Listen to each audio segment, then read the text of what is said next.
Rabbiin kayrii qabee mana sheer si haa godhu viidiyoo kana sheer godhi koppi linkii godhi.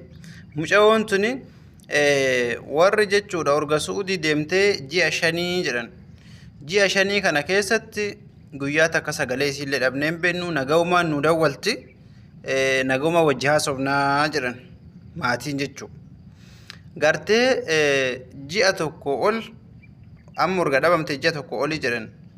Ji'a tokko ol ammoo oduma nagaan nu haasoftu sagalee isii dhabnee hanga dallaala dirasii dawwalle dallaalli warra kana mannu kana ejensiisa kanatti dawwalee gaafatee haga foolisa qabatanii mana namtitti itti kennanii deemanii jechuu seeraan wal qabata waan ta'eef kan duriitii miti. Haga achi deemanii namtittiin lafuma ol kaatedhaan manumaa dhabee garuma isiin buute dhabeette gartee meeshaanis hundi achi jira. Yani ani guyyaa takka illee jalladheen beeku wanta kalletti balleesseen beeku garuma isiin buute dhabee jettan foolisa nabsa yedanii mana isii fattashanii jechuudha. Namitti haga hidhaaf deemuni takkatti lubbulleetti fudhanii wallaahi imimmaan boote kaatedhan waan takka garuma isiin buute dhabeette. Amma waan jedhu muca'oo tana Muhammadoon warri fuutanii yookiin baastanii fa maybe Allahu a'lam sagalee isiillee dhositan yoo jiraate. Namni namarraa bahe haadharraa bahe abbarraa bahe zarii qaba namni nama hin soqaa yani teensiin sammuun nama ta'a jechuudha namni dhala fi jibbuun jiru kanaaf yoo isin bira jiraattes baasa yoo ammoo akka tasaa haala jiraattee nama bira jiraattillee silkii dhabdee warraalee dawwaluu dhabde kunooti suuraan isii kana maqaan isii Aashaa Diinsaa jedhamti Arsii lixaa aanaa gada basaasa ganda xiijoo qeerransaa jedhan. Kanaaf walii sheer godhaadha. Sagalee mucattii tana akka bahu maatiin hedduu waan cinqamaa jiruufi wassalaamu alaikum. Atillee yoo jiraatte obboleettii tiyya kara maatii keetii akka dawwaltu. Obboleettii keenya erga afuura dhabnee yookiin mucayyoo keenya erga afuura dhabnee ji'a 5 guunnee jirra.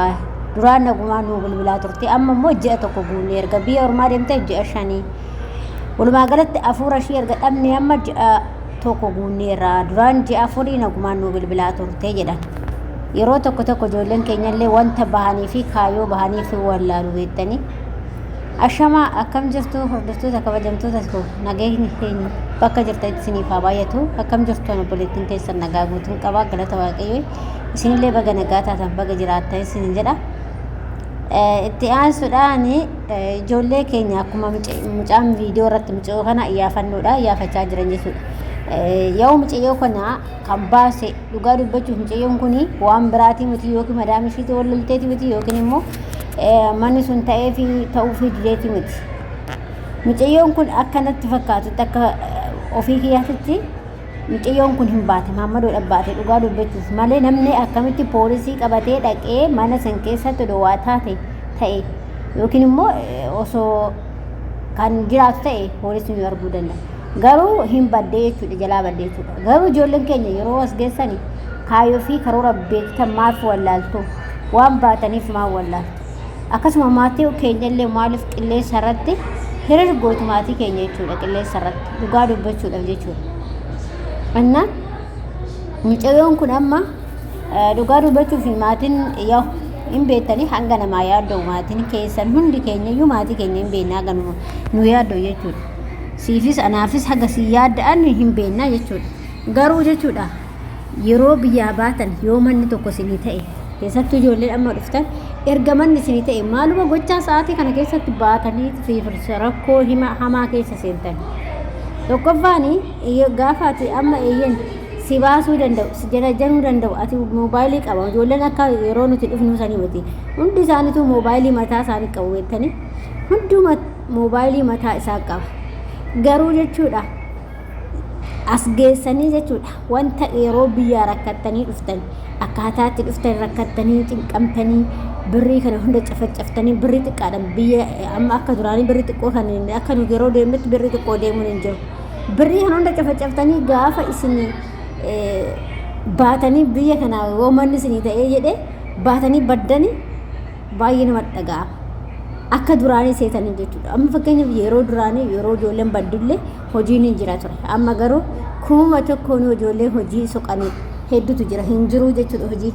arragaftee teecha manuma kiraa kaffaltaa jechuudha ishiidhayyuu yoo argatte ka yoo ishiidhaan qaxaramte jechuudha ishiidhaan qaxaramtu kanaaf of eeggannoo cimaadhaan deemaa isin jedha akka kiyyatti kun gorsa kiyya akka obboleettii takkaatti akka nama biyya takka keessa turee keessa beekutti jechuudha biyyi kun akka gizee duraatti bitkeecha hani Saudi Arabiyaa sanin jechaara Saudi Arabiyaan dhugaa dubbachuuf akka gizee duraatti miti hojiin hin jiru Senegalee hojiin akka gizee duraatti miti hin jiru ijoolleen duraan badanii ala jiranii kun meeqa keessa makaraan godhaa jira hojiin nu soqi maaloo hojiin hin jiru kan jedhee nu soqi jedhu makaraa hedduudha kan na godhaa jiru ofii kiyyaayu jechuudha kanaaf adaraa keessanii obboloota koo hin badina keessattuu ijoolleen amma dhufte kaayoo fi karoora qabaatte taanaan taa'itii manuma san hojjedhu manni sii ta'uu baannaan si haa qayyaranii malee baatee hin badin dhiiraaf jettee baatee hin badin ati kan dhufteef hojii yoo dhiiraaf taatan maal biyya illee dhiirri guutee biyya ormaa bichaadha moo dhiirri kanaaf adaraa keessan of eeggadhaa ijoolleen